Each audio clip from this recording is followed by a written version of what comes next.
எரிஞ்சிருவேன். அப்ப கஷ்டம்னா பேச்சாடா பேசுன, கொஞ்சம் நெஞ்ச பேச்சா பேசுன. ஆஹா, அவனா நீ?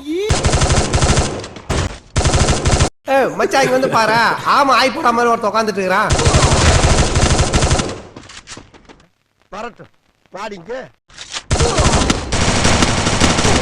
ஏண்டா டேய், எனக்குன்னே வருவீங்களாடா? ஏன்ட்ட சரசம் பண்றக்கே வாட்டாப்பே உங்களை பெற்றுறாங்களா?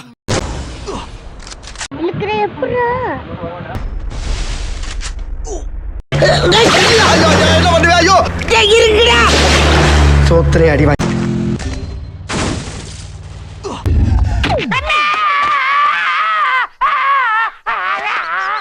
மறக்காம சர்ப்ரைஸ் பண்ணுங்க. தேங்க்யூ.